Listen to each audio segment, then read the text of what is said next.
Здравствуйте, дорогие друзья! Не удивляйтесь, сегодня ролик будет посвящен немножко не моим животным, но очень важной теме. Пожалуйста, посмотрите его.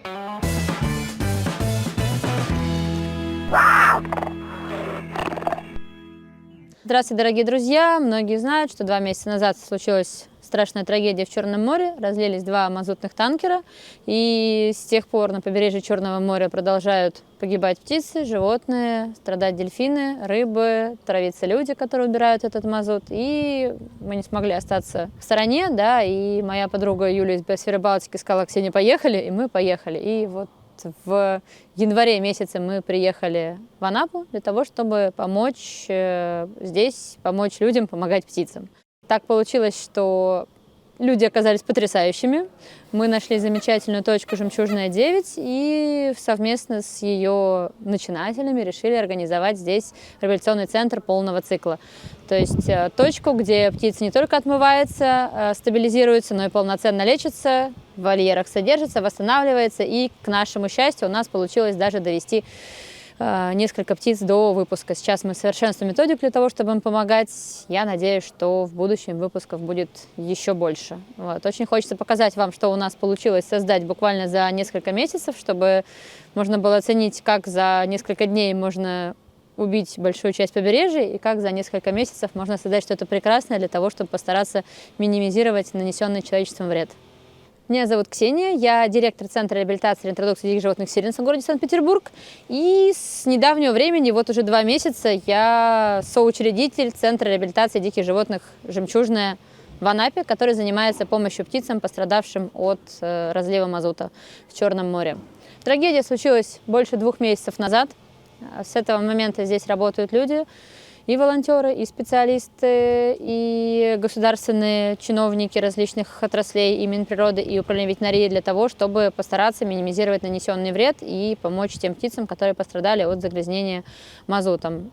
Люди здесь находятся со всей страны абсолютно, приезжает и Новосибирск, и, по крайней мере, из наших врачей, кого я знаю, и Центральная Россия, и Москва, естественно, и Ижевск, и просто очень-очень много прекрасных людей, которые бросили свои дела, рванули в Анапу для того, чтобы оказать свою помощь. Это я говорю только про врачей, на мойке, мне кажется, еще больше. У нас есть люди и из Рима, есть волонтер, который 2-й раз приезжает помогать, и из ближайших странных государств. У нас из Казахстана есть ребята, вот, и, в общем, отовсюду, откуда душа позвала, люди рванули и приехали для того, чтобы помочь с птицами. В данный момент около 50 человек трудится на территории. В какие-то моменты было больше, в какие-то моменты меньше. За буквально очень-очень короткие сроки был организован реабилитационный центр полного цикла. Здесь на Жемчужной 9, то есть если раньше здесь только мыли птичек и пытались куда-то их отдать, поняли, что это плохая история, потому что птички, к сожалению, погибают в дороге, и очень тяжело их стабилизировать, для этого нужны определенные условия. Поэтому было принято решение создания реабилитационного центра полного цикла, и вот этот вот ангар, который был занят мусором еще 2 месяца назад, резко стал центром реабилитации, где разместились бассейны, вольеры, боксы, оборудование, живая рыба, неживая рыба и все, что необходимо для того, чтобы комплексно оказывать птице помощь. И благодаря таким быстрым темпам, профессиональному участию и биологов, и ветеринаров, и большого количества строительных специалистов, все это очень-очень быстро воздвиглось, и уже мы имеем первые результаты в виде выпущенных в природу очищенных и поправившихся птиц. К сожалению, конечно, процент выживания птиц небольшой, но он не может быть большим, да, это очень сильное отравление, вот это очень тяжелое вещество. Но в любом случае мы делаем все возможное для тех, кому можно помочь, и, к счастью, у нас сейчас уже очень позитивные прогнозы, то есть мы начинаем выпускать птицу, а это очень здорово, это главное, то, к чему мы стремились.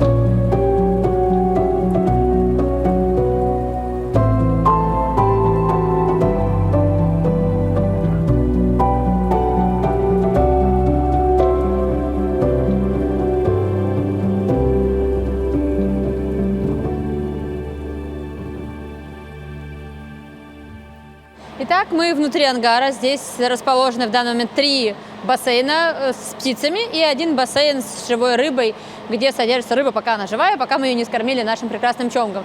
И еще у нас есть ряд деревянных боксов, вольеров, в которых располагаются птицы наши, лечатся, долечиваются, подготавливаются. Постепенно у них увеличивается от миски с просто водой для питья до небольшого бассейна, где они начинают купаться. И когда они там уже устойчиво купаются при высокой температуре, при возможности согреться под точкой прогрева, после этого, когда мы видим, что птица классно держится на воде в вольере, только после этого она помещается в большой бассейн. Сейчас покажу разные стадии содержания. В первую очередь чомк, конечно же, в вольерах, то, как происходит эта адаптация. Бедные мои несчастные птички. Изначально птицы помещаются в очень теплые условия, потому что птица после мазута, к сожалению, не может поддерживать температуру собственного тела, они часто мерзнут. Это очень негативно влияет на их здоровье, поэтому у них в боксах высокий градус в точке прогрева 25-26 градусов. И, в принципе, воздух не меньше 20 градусов. Дальше постепенно, когда птица начинает самостоятельно держать температуру, начинает пользоваться водой не только для питья, но и для купалок, мы, соответственно, снижаем температуру воздуха, увеличиваем количество мест для плавания, скажем так, и потихонечку, плавно птица адаптируется к тому, чтобы вернуться обратно в свою водную стихию. Каждая птица каждый день взвешивается для того, чтобы контролировать вес, осматривается. Ей выдаются как раз специальные разработанные витамины, добавки, препараты от фирмы Кейгикон. И таким образом мы контролируем положительную или отрицательную динамику у нас находится птица. То есть все птицы в постоянном контроле, каждая птица индивидуально отмечена, пока она находится в боксе, на ней индивидуальный номер. И мы, соответственно, можем знать полную историю, когда она поступила, в каком она состоянии, что с ней происходит, какой у нее положительная, отрицательная динамика по весу, и от этого принимать решение о том, что она находится дальше в вольерах или ей требуется лечения. Мы в последней точке реабилитации. Это бассейны, где мы проверяем, насколько птица готова к возвращению в природу, насколько хорошо она держится на воде, не замерзает, не намокает, активно охотится, набирает ли вес. Но на самом деле от момента мойки до момента попадания вот в этот бассейн и есть основной путь, который называется реабилитация птицы. Самое важное, к сожалению, мы не можем вылечить этих птиц, да? Это надо понимать. У нас на данный момент нет возможности компенсировать тот вред, который наносится мазутом организму. Но наша задача дать возможность тем птицам, у которых здоровье пострадало не критическое, восстановиться, стабилизироваться и вернуться в природу. Поэтому мы подбираем условия содержания, витамины, питание, все для того, чтобы птице было максимально комфортно, чтобы они в спокойной среде могли восстановиться и имеющиеся свои ресурсы организма начали опять работать, чтобы восстановилась печень, чтобы птица пришла в норму, подготовила свое перо и, соответственно, вернулась в природу. То есть на самом деле бассейны – это не самое главное, это очень важный элемент, но самое главное – это возможность подготовить птицу до погружения в воду. Пока, к сожалению, это получилось только на Жемчужной. Надеюсь, что сейчас вот вместе с препаратами от Кейгикон, которые мы разослали всем нашим коллегам с другие точки, у них тоже получится, потому что это, конечно, очень важно и очень хочется, чтобы быстрее все наши пострадавшие птички, не только наши, а во всех точках вернулись в природу. Поэтому вот мы поделились с коллегами всеми нашими наблюдениями, исследованиями, витаминами, и теперь очень ждем, что у них тоже будет результат положительный, и тогда мы сможем уже прям на всех точках работать по протоколу с возвращением птиц в природу. Мы сейчас в вольере с главными виновниками торжества. Самый массовый вид, пострадавший от разлива мазута, это чомги. Их больше всего во всех реабилитационных центрах.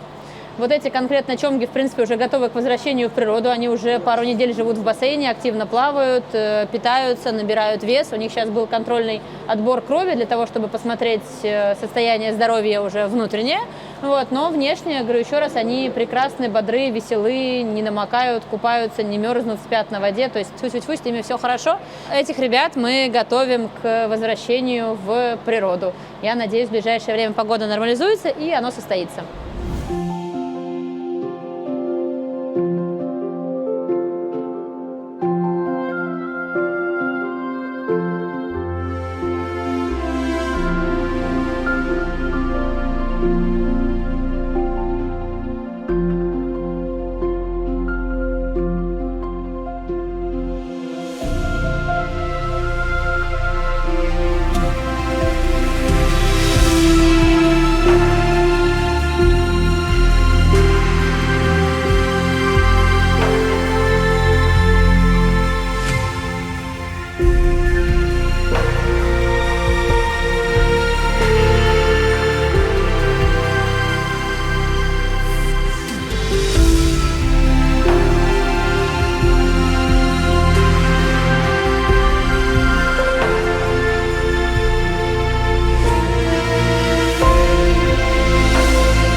Ну, надеюсь, вам понравился ролик, и он был для вас очень информативным.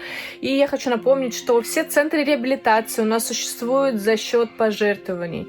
То есть за счет нас с вами. Поэтому, если у вас появилось желание, и я думаю, многие из вас уже и ранее помогали центру реабилитации, предлагаю и сейчас их поддержать в этом очень важном деле. Во-первых, они стараются, не покладая рук, день и ночь сейчас работают. Это первое. И второе, постарались донести до вас информацию, так сказать, из первых уст, как реально это происходит, и что все-таки помочь мы можем. Поэтому поддержите, пожалуйста, ребят, тем более которых вы знаете, которым вы доверяете.